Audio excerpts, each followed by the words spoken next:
Let us now begin the keynote session. There are two speakers that will give a presentation during the keynote session. And the presentations will be presented under the keywords of inclusion and the legacy of the PyeongChang Winter Paralympic Games. Let us first hear the first keynote address, which will be given by Vice President James Sutton of the Global Initiative for Inclusive ICTs, G3 ICT. His presentation will be given under the topic of Digital Revolution and Disability Inclusion. Thurston, and I'm really pleased to be able to join you today by this recording. I hope that one day soon I will be able to join you in person and attend this important conference with all of you together. Today I want to share with you some thoughts and actions related to the global digital revolution and disability inclusion. I'd like to start by giving you just a brief introduction to me and to my organization. By way of descriptive introduction, I am a white male. I wear glasses, I have short gray hair, I'm wearing a blue shirt today, I'm standing in my home office here in Washington, D.C., and I'm standing in front of a white wall with a few pieces of art and photographs on it. I've been working in the field of accessibility and digital inclusion for nearly 20 years now, both in industry and now for the last 7 years as part of an international nonprofit organization. I'm the vice president of an NGO called G3 ICT, or the Global Initiative for Inclusive ICTs. We are an international NGO that was set up about 16 or 17 years ago, specifically to focus on the digital inclusion of people with disabilities around the world. We were set up with support of the United Nations at about the same time that the UN Convention on the Rights of Persons with Disabilities was coming into force.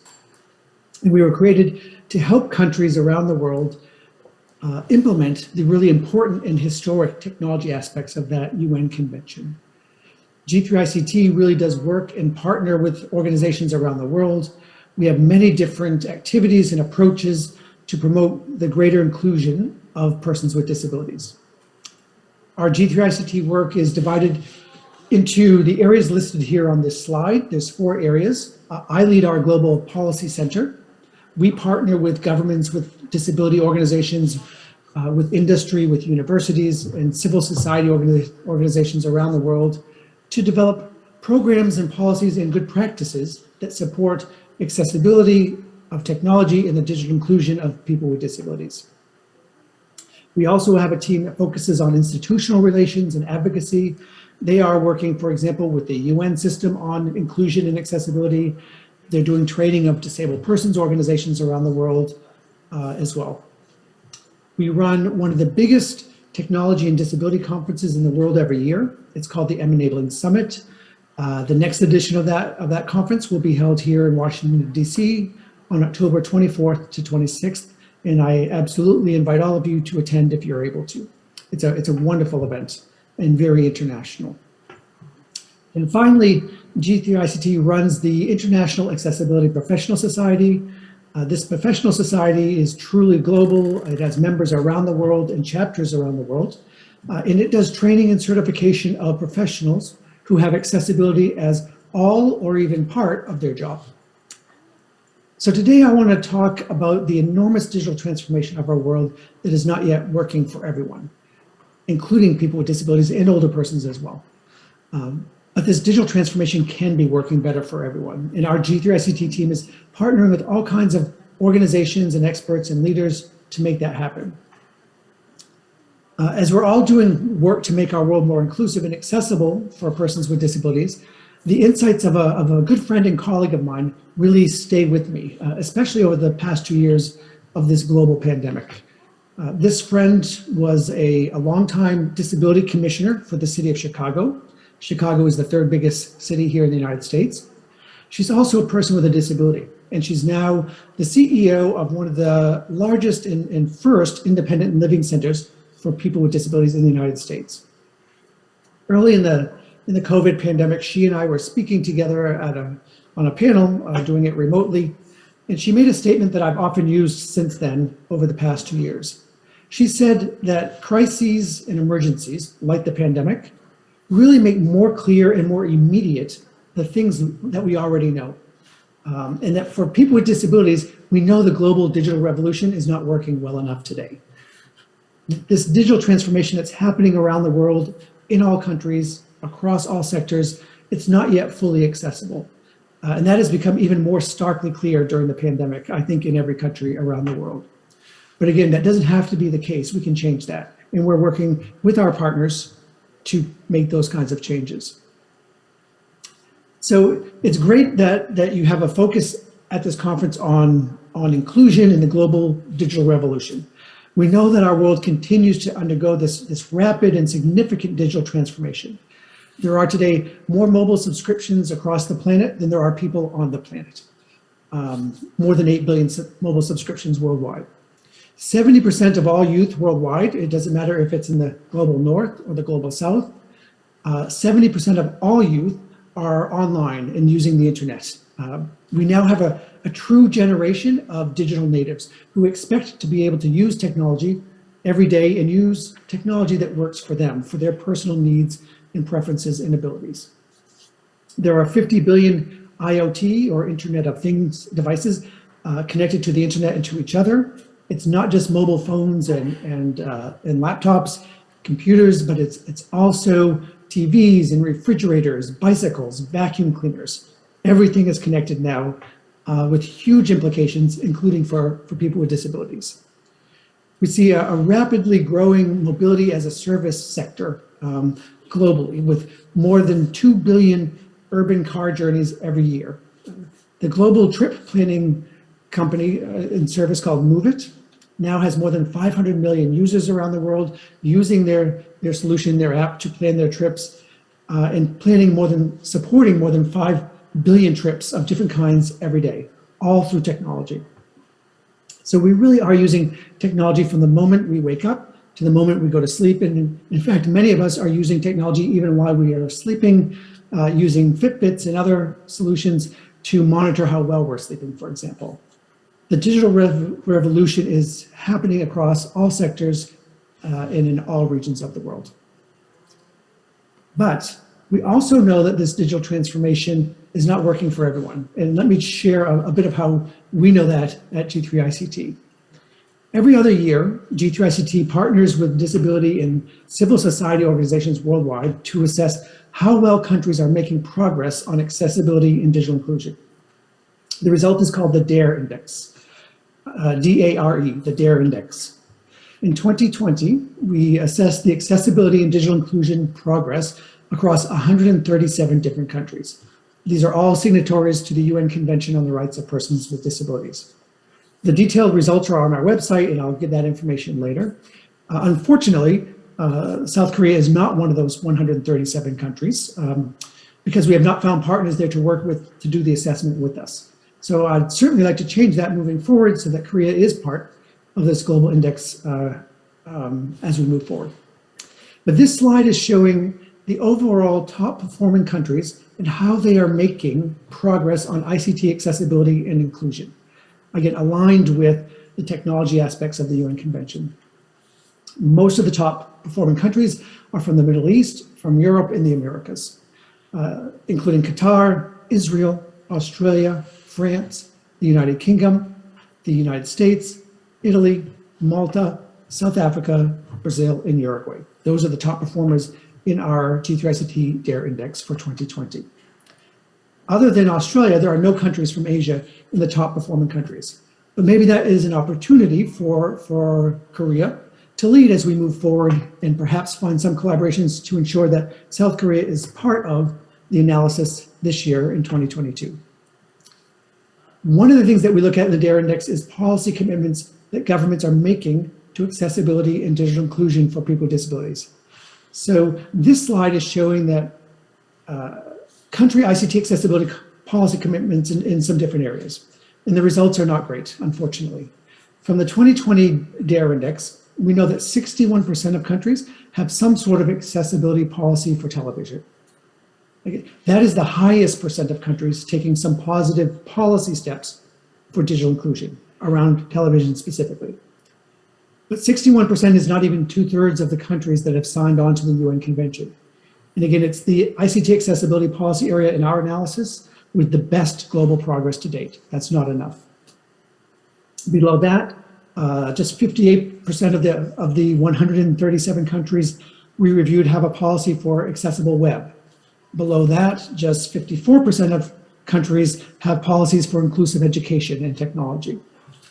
I think we would hope that in 2020, when the DARE index was last completed, the results would be better. That more countries would have these critical ICT accessibility policies in place. But some of the results are even worse. Just 46% of countries have procurement policies. These are policies that require a government to buy and deploy only accessible technology. And this is really unfortunate, I think, because we know from decades of experience here in the United States and in Europe that when governments only buy accessible technology, when they make that a requirement in their tenders, it has an enormous and positive impact on inclusion of persons with disabilities. In fact, because these procurement policies are so powerful, we even have created an entire web portal with tools and resources on inclusive procurement for governments. It's called Buy ICT for All, and again, these links will be at the end of my remarks today. So we also know even below that, just 38% of countries have policies in support of accessibility in mobile technology. Unfortunately, our G3ICT DARE index really shows us that the situation gets even worse. So as we do this index, we look at these different policy areas in progress, but we're also looking at whether a country has started to implement these policies. And too often we see that countries are adopting a policy, not often enough, but countries adopt a policy, but when we do the analysis, we see that very few of them are fully implementing that policy. In fact, just 1% to 2% of countries are fully implementing any of these policies that they've adopted. So we definitely have some work to do together. Now, I'd like to share just a few ways that G3ICT is working to make sure that this digital revolution is including persons with disabilities. Let me start with some of the work we're doing with cities worldwide. And I often focus my remarks on our work with cities because we truly are becoming an urban planet. Today, half of the global population lives in cities. That will grow to 70% by the year 2050, and including people with disabilities. So we're all becoming much more urban. And a colleague of ours, who leads accessibility efforts at Nike, often says that cities are where people live, work, and play. It's where we live our lives, and that's very true. So today's cities are also at the leading edge of this global digital transformation or this global digital revolution. Cities are really redefining with technology how humans interact with each other, with their governments, and with their communities. The market for technology that supports city services, smart city technologies, is enormous. More than $25 trillion within a few years. So accessibility and inclusion also really matter in cities. In fact, they're critically important. With this massive digital revolution, this massive digital transformation of cities, technology is supporting a broad range of critical services and activities. Think about how your city is deploying technology and smart solutions. So, for example, cities are deploying technology to support transportation and mobility, getting around the city. For example, there's apps for trip planning, allowing us to coordinate across multiple types of transportation services in our cities, from scooters to bicycles to subways to buses to taxis, a broad range of transportation options that you can plan and ticket through these transportation apps and sites. Most likely, these transportation planning apps are likely displaying detailed maps and schedules to help us do that planning. But can that imagery, can those schedules, those maps be read by a screen reader, for example? Too often, no, they can't. Cities are also deploying technology to support digital payments, smart cards, touch screens, and card readers. Too often, though, things like parking garage payment systems, which are supported with technology and with touchscreens, they don't necessarily work for people with visual disabilities. They're not accessible. They're great solutions, very exciting, but they're not, too often they're not accessible. And there's mobile apps that we can use in our cities to pay fines and to pay fees for traffic and parking violations, for example, or library fees. But one of the things that we wonder is, do those applications, those payment applications, do they time out too quickly for someone with a cognitive disability or an older person, for example? These are all important aspects of accessibility of the ways that society, and in this case cities, are using technology to support important services. Another area where we see a global digital revolution and transformation happening is in courts and justice systems. In the United Kingdom, all the courts across the United Kingdom have gone completely paperless. They rely only on digital content. Courts in Buenos Aires, in Argentina, in Sao Paulo, in Brazil, they've also gone digital. And they're relying increasingly on technology to support how a person manages their court cases, whether it's civil cases or criminal court cases. During the pandemic, I think we know many courts worldwide went largely remote and relied on various technologies to support their justice work.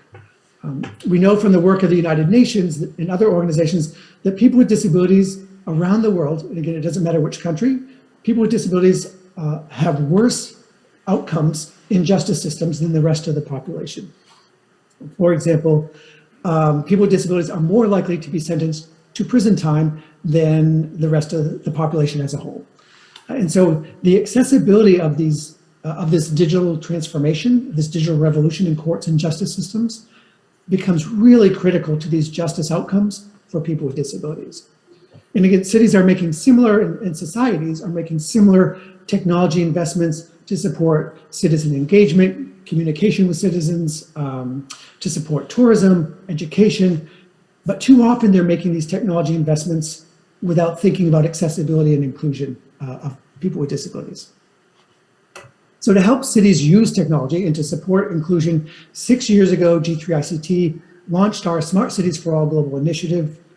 Today, we're working with cities around the world to help them use technology to support greater inclusion, and rather than making the digital divide worse, not better. So we've created this toolkit for cities. It's available in 10 languages. Korean is one of the 10 languages. And it's on our website called smartcitiesforall.org.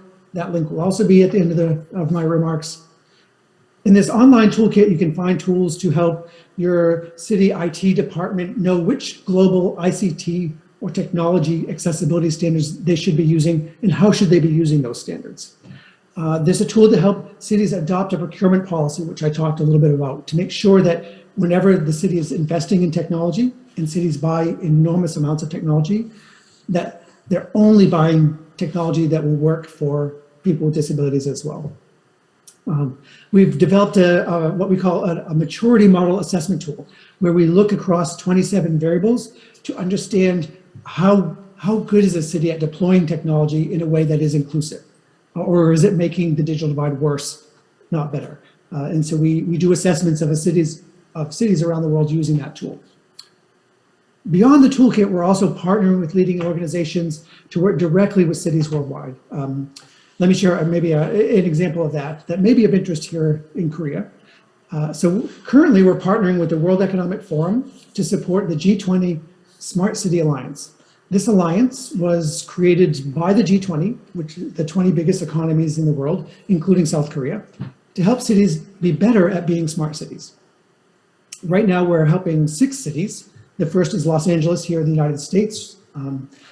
We're helping 6 cities to adopt the G20 model policy for accessibility, for ICT or technology accessibility. We've started with LA. We're currently identifying the additional 5 cities for this program. We will be giving expert technical assistance to cities to adopt this G20 Smart City Alliance model policy for ICT accessibility. And maybe there's a city in South Korea that would be a good candidate for that program. I certainly hope that there is. In fact, Daegu here in Korea is one of the G20 smart cities, but really any city can be eligible for our G3ICT technical assistance program to help them adopt this G20 Smart City Alliance policy for accessibility. These are just some of the examples in cities of many ways we see this digital revolution in the importance of accessibility and inclusion to that digital transformation, especially for people with disabilities. So I'd like to end my remarks with a challenge to all of us, and maybe to all of you there in South Korea, as your cities, as your courts, in schools, in workplaces, in museums, as all of them are undergoing this digital revolution, this digital transformation, and all of them are, I think we know that. But as they're developing and purchasing and deploying technology products and services, challenge them to take steps to be more inclusive as they are becoming smarter, as they're using technology and data more and more. Push them to think about and focus on building those capabilities that we know can help make the digital revolution more inclusive for persons with disabilities. Push them to partner with your communities, with your disabled persons organizations there in Korea, and technology companies as well. Push them to partner all together to promote inclusion and accessibility as part of the digital revolution.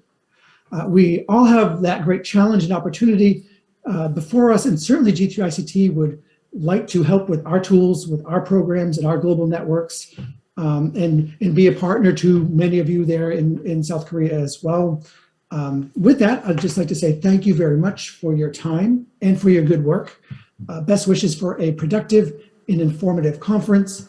Please do look for additional information on our websites on this slide: g3ict.org, smartcitiesforall.org, buyictforall.org, accessibilityassociation.org, and enabling.com. Or if it's easier, just email us directly at info@smartcitiesforall.org. Thank you very much, and have a wonderful rest of your conference.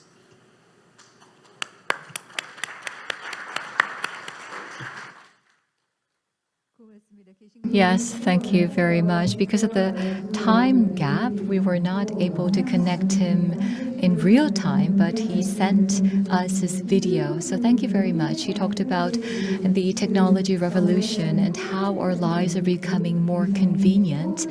And he talked about the opportunities for persons with disabilities. And he talked about the hope for opening up a better life for all. Thank you. So that was the first keynote presentation. We will go on to the next keynote presentation by Professor Song Seong-nok of Gyeongdong University from the Department of Liberal Arts. He will be presenting on the legacy of the 2018 PyeongChang Paralympics and future tasks. Please welcome him with a warm round of applause.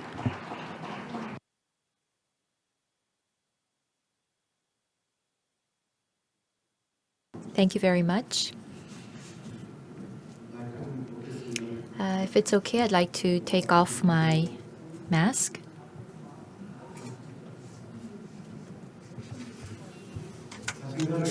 Let me introduce myself again. It's nice to meet you.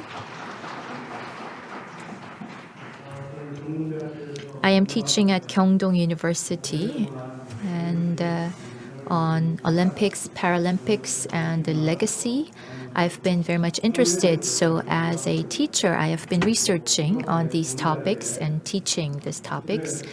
And I'd like to thank President Yoo Seung-min of the Legacy Foundation for inviting me to this important event. And although he's not here personally, I'd also like to thank Governor Choi Moon-soon for the invitation. So today I will be talking about the Paralympics legacy. In fact, when I was asked to give this presentation, I was really pondering over how to present the topic of legacy to the audience. So of course, I can begin with the facts, what actually happened on site, and also use some of the actual data to talk about the issue of legacy.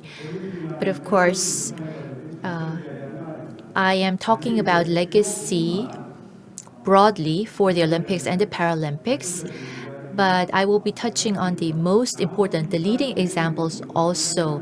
And there are many other legacies that I will not be able to tackle during my presentation. So again, I want to remind you that I'll be touching upon the most important aspects. This presentation may be a bit boring or a bit lengthy for you, but then anyhow, these are important points when it comes to legacy, so please bear with me. This is the title of my presentation, a Paralympics Legacy and Future Tasks. In fact, there's so many things that I can talk about when it comes to legacy, but again, I'll be focusing on the most important ones. Overall, I will be talking about legacy, and based on that analysis, what are some of the specific areas that we need to work on further for future progress? What comes to your mind when you hear the word legacy? You think about Olympics, Paralympics, and that was 4 years ago in PyeongChang. And when you hear legacy of the Paralympics, what comes to your mind?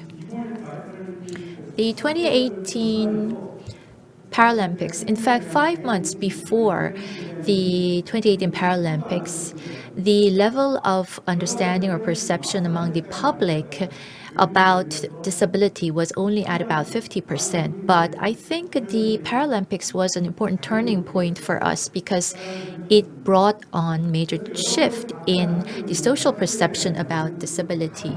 And so the legacy stories that you have personally would all be very different.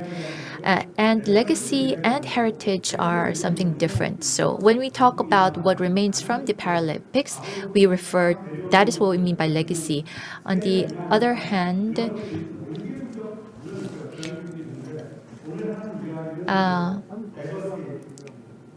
and also there can be some other types of inheritances from these events. But today I'll be focusing mostly on legacy. So what are some of the legacies from the Paralympics?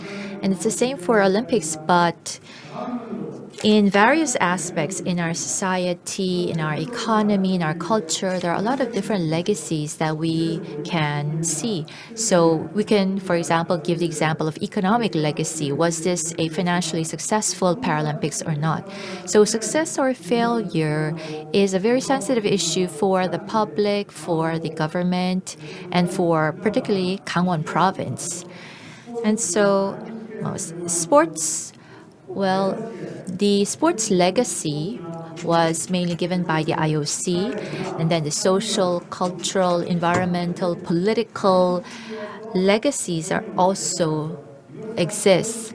And in fact, the IPC, International Paralympic Committee, had actually given us these guidelines about the different types of legacies that we can expect. So athletes' participation, engaging in cultural activities, all of those are part of the legacy. And the issue of disability integration, social integration, and the abled and disabled integration society, all of those are part of the legacies of the Paralympics. And also, as someone who is a professor, now I always think about this aspect.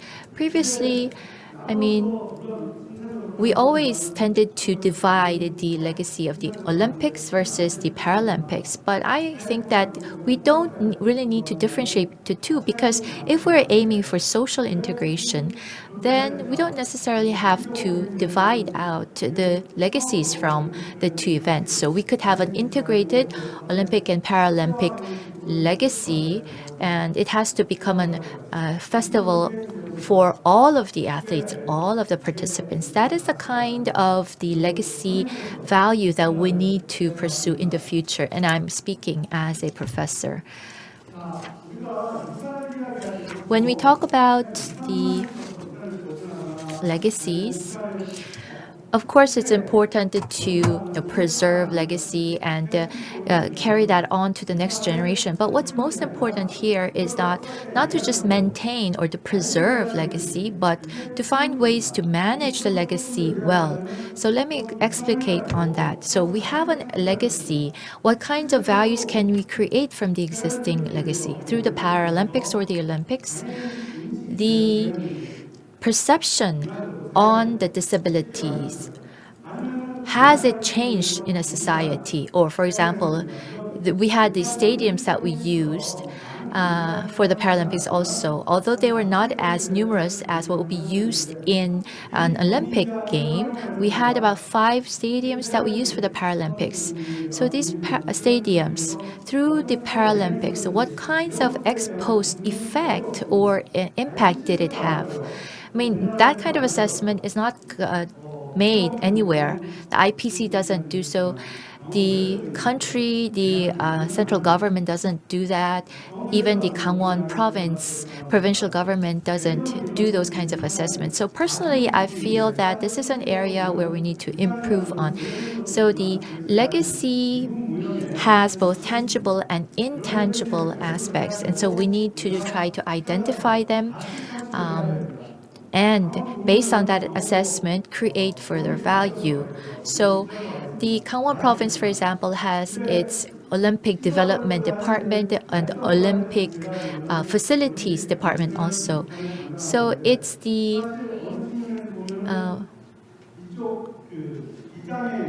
Facilities Department that is in charge of the legacy preservation work. So it seems that it's just the Olympic Committee that is really working much on promoting legacy and not much effort on the part of the Paralympic department. And so I think we need to find a balance between the two. And again, a legacy can be divided into short-term and long-term.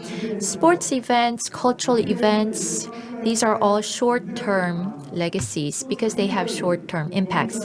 And on the other hand, there are long-term impacts also. So, see, I think we need to have this diverse perspective to ensure that Paralympics can create real values. This is something that we need to really look into, and Governor Choi Moon-soon, I believe, should provide a lot of assistance for this work. And of course, I'm very thankful to Governor Choi. Before the Olympics, the Paralympics, I believe it was back in 2017, I had invited about 60 figures or the representatives of the Olympic and Paralympic organizations from around the world. And Governor Che had provided full support for that international conference that we had in PyeongChang prior to the Olympics.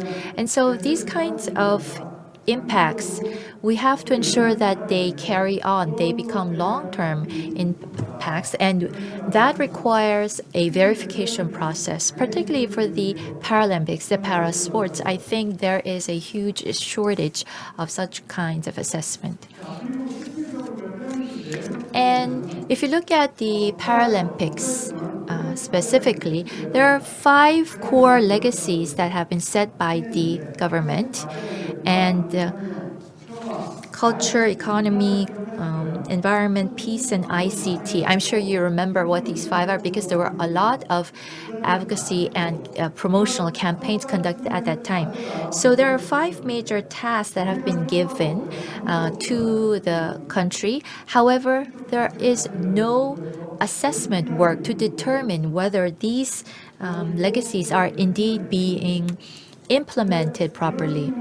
So I think impact management efforts on these 5 core legacies will also be necessary in the future, and I will be going into the details shortly. So I talked about the stadiums earlier. There were 5 stadiums used during the Paralympics: the Cheongseon Alpine, and the Biathlon Center, and then Gwangnam Curling Center, and the Olympic Plaza. And right now, the Olympic Plaza doesn't exist, so there's a memorial or center or a museum that has been built. And of course, the PyeongChang 2018 Legacy Foundation was born, and so there were some meaningful developments also. The Cheongseon Alpine Stadium, well, do you think people connect to that stadium with the Paralympics? Not necessarily. They usually talk about the Cheongseon Stadium when they are dealing with environmental issues, particularly the Olympics. Then when they talk about the budget or how much expense is required for the recovery or restoration. But it seems that no one is really talking about the Paralympics when it comes to these facilities and stadium related legacies. So I think that's a bit unfortunate. That's an area that requires improvement. And so we really need to think about the ex post use of these facilities, these legacies. It's been 4 years since we had the Paralympics, and these 5 stadiums, they're not being utilized at full capacity. And as a professor, I really feel that that's a huge loss. Of course, we do have different programs established. However, in terms of actual budget support, financial support from the government, in terms of value creation, there is no very substantial output that is created even after 4 years, which is very unfortunate.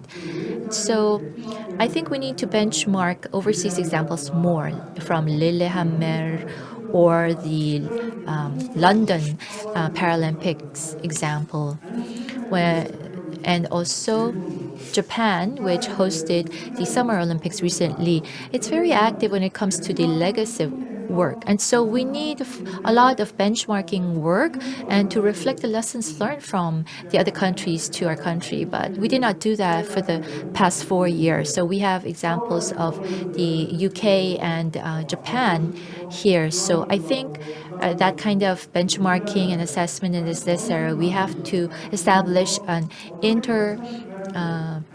stakeholder governance organization established to discuss how we're going to secure the needed financial resources, who will be in charge of what work. And I think we really need to work on this task, particularly for Korea. The PyeongChang Disability Forum, for example, it is being hosted by Gangwon Province and organized by the Legacy Foundation.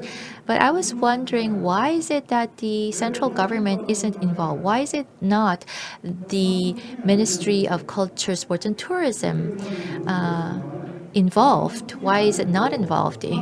I think so. There is some silo between the central and local governments and poor burden sharing or role sharing, which is very unfortunate. I think we needed to establish an overall governance structure to develop different models for management and promotion of the legacy. So I think this will require further communication and cooperation. Let's look at the economic aspects a little bit more.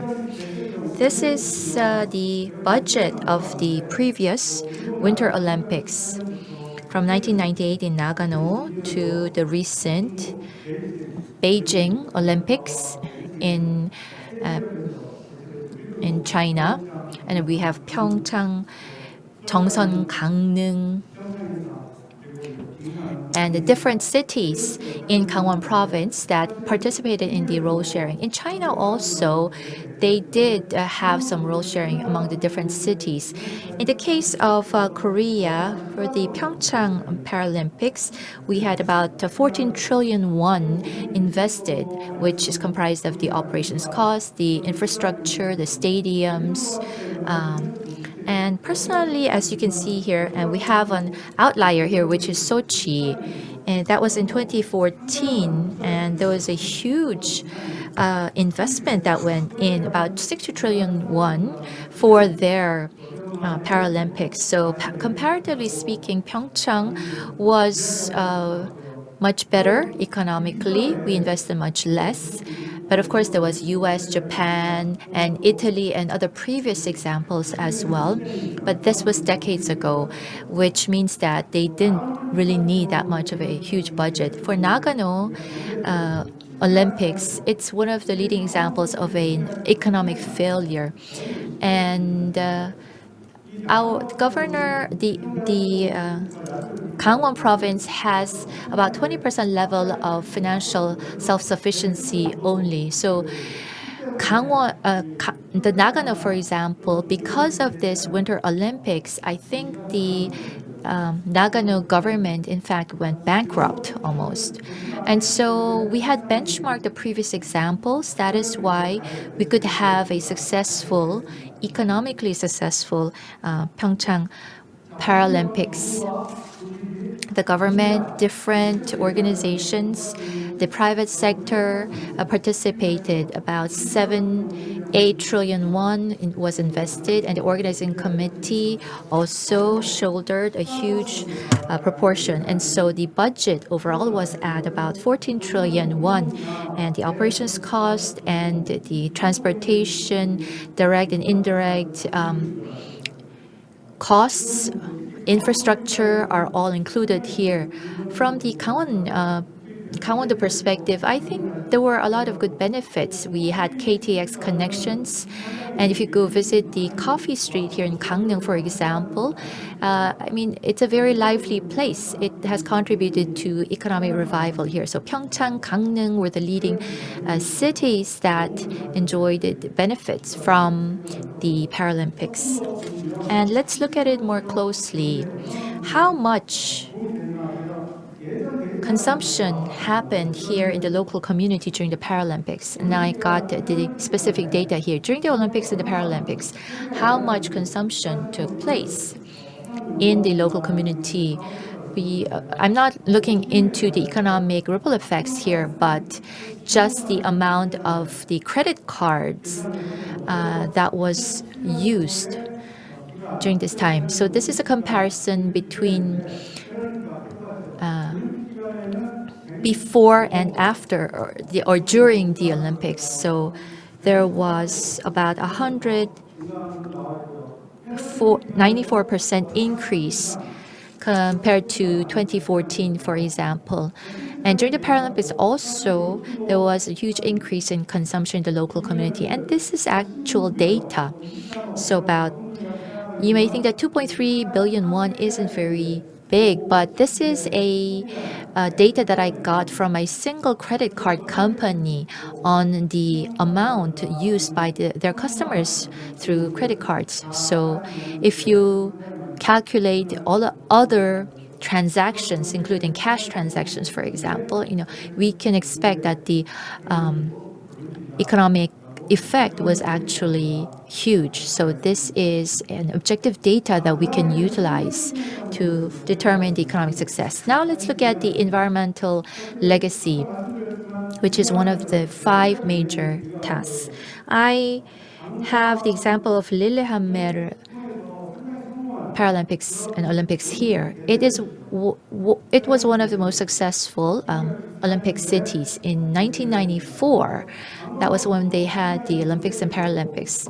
And so it was very successful in terms of attracting a lot of visitors and tourists. And in fact, when you visit the city, there were so many things that the visitors could enjoy, particularly with regards to environment. The stadium, for example, was built within a cave, and now it continues to be visited by many tourists. I, in fact, visited there as well. Vancouver is another important example. The waste wood, the pine trees that had rotten had been used to build the stadium. So it was an eco-friendly Olympics and Paralympics infrastructure that was built. And this was actually a profitable Olympics and Paralympics. So the environmental issues, as long as we ensure that the right measures are taken, can also lead to very economically successful Olympics. And here I am showing you the stadiums, the infrastructure from the PyeongChang Olympics. We have the Gangneung Ice Arena and the Gariwangsan Alpine Stadium. It seems that people often just mention the negative aspects of these stadiums, the environmental destruction, for example. And IOC and the Korean Olympic Committee also, for example, they are quiet on these issues. So I think we need to be more vocal. The DREAM program, I'm sure you've heard about it. The fact that the DREAM programs had begun later on, particularly for the disabled participants, also was or is an important legacy.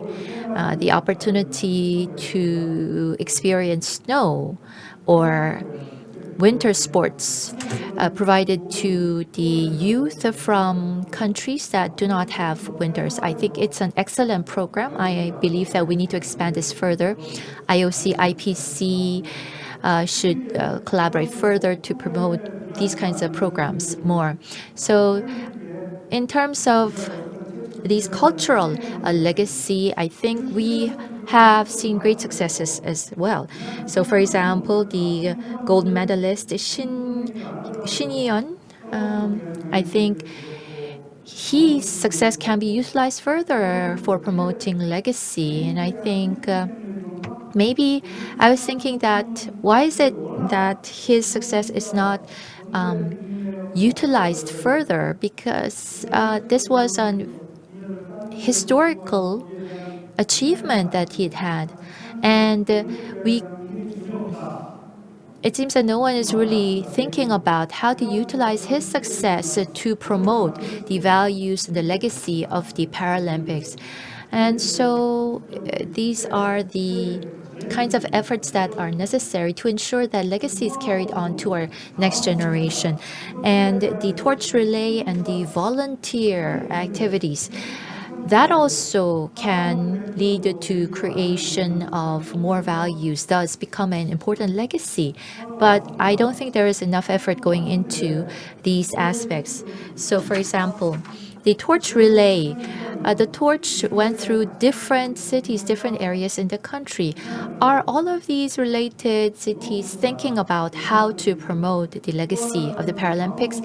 I don't think so. And also value creation on the volunteer work. That's another area that we need to work on. The Gangneung Olympic Museum, and I visited the museum, there's a huge section on the volunteers' contribution to the Olympic and Paralympics. And of course,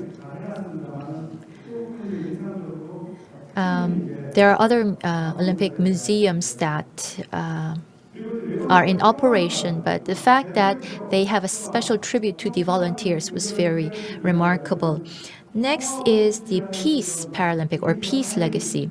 Particularly for the PyeongChang Olympics, the image of peace is in my mind. I'm sure it's the same for you as well. And we had Kim Woo-jung, the vice director from North Korea, come and to South Korea, which led to discussions about the end of war declaration. But of course, there is a stalemate right now because of the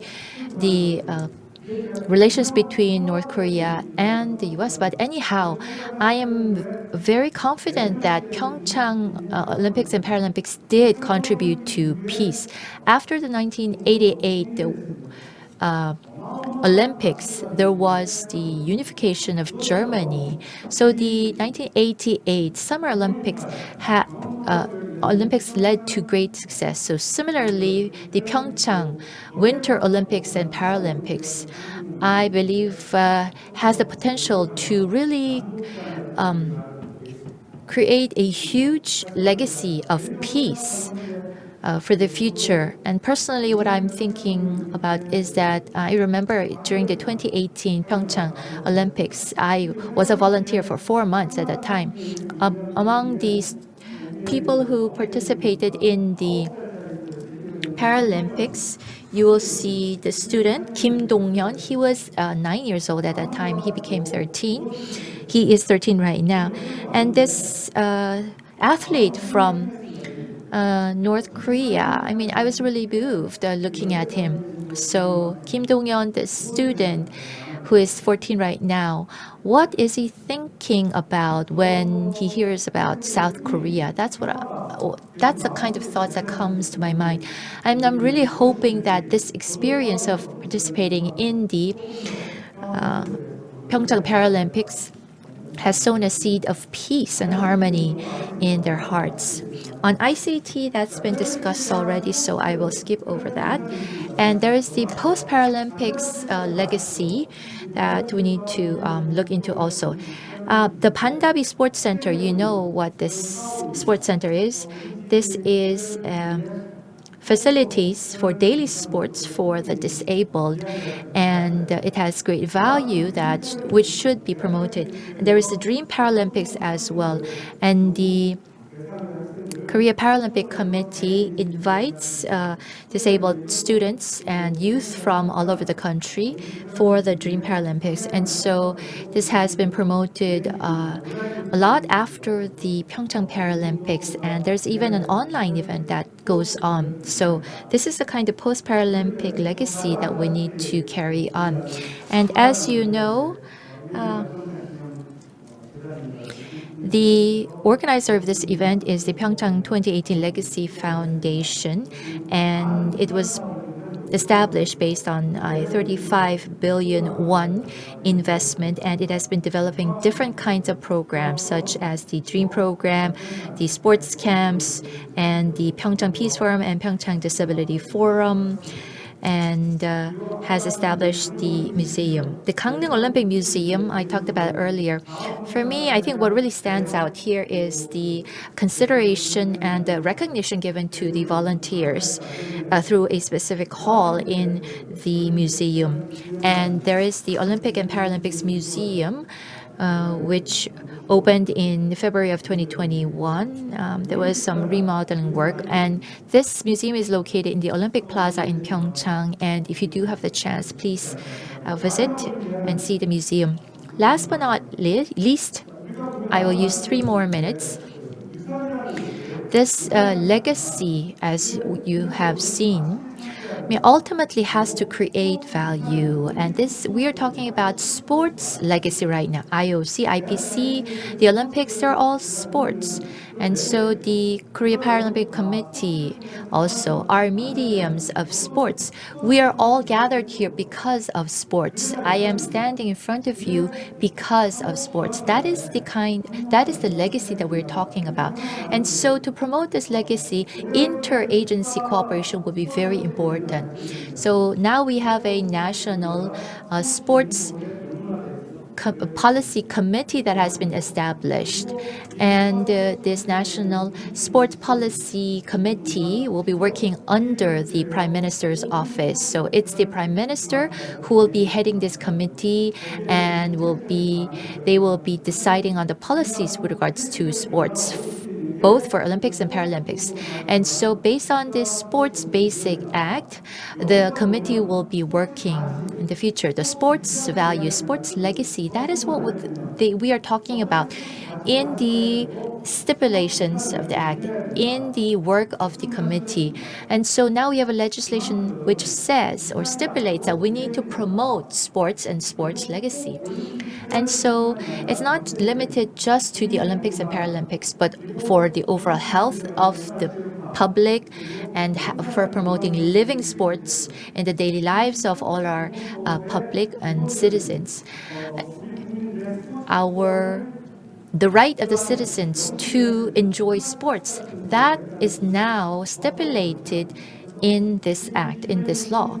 And so we did, of course, have Public Sports Promotion Act previously, but now we have a much better law that has been enacted, and the issue of legacy of the sports is also included in this new stipulation. And so I really encourage all of the agencies, all of the different organizations working in this area to really collaborate together to really look into how to implement this law. In the 2018 PyeongChang Winter Olympics and Paralympics led to the Sports Legacy Department establishment in the central government and the local government. And this will encourage more collaboration and communication among the different related agencies and organizations. Lastly, in terms of communication and cooperation, I mentioned earlier that we need to have a governance structure established. So I made a list of the different organizations and agencies that we need to collaborate with. So the work of creating legacy and creating value and establishing a K-sports structure. This involves so many different agencies and organizations, and this is not an exhaustive list that I have here. So we need to identify the legacies and create value and transmit that to next generation. And this work of value creation has to continue. And IOC, IPC also should participate in this communication process. And support has to be provided. And sports legacy value creation work should be given to, for example, a specific agency or department that will be in charge of this work. So we could have some kind of an organization within the provincial government, for example, for this work. So when we say value creation, it's not something for you to keep for yourself. It's something for promotion, national promotion, global promotion, for sharing together. And that value that has been promoted globally will come back to Korea with more benefits. So seen from that perspective, I think the sports value creation profit model that I have here is something that we need to consider. Digitalization, as is emphasized by IOC and IPC, would be very important here as well. Digitalization, and you all know virtual world, right? Particularly for the young generation, they know the importance of the virtual world. We need to connect that with sports also. You know about the metaverse. You've heard about it. So we need to connect that to sports also. So we need to create something in the virtual world, particularly for the younger generation. But it's something that the older generation also can enjoy. It is part of the responsibility of the older generation to provide it to the younger generation. And so anyone and everyone involved in K-sports will have to participate for the success of these efforts. Thank you very much for your attention.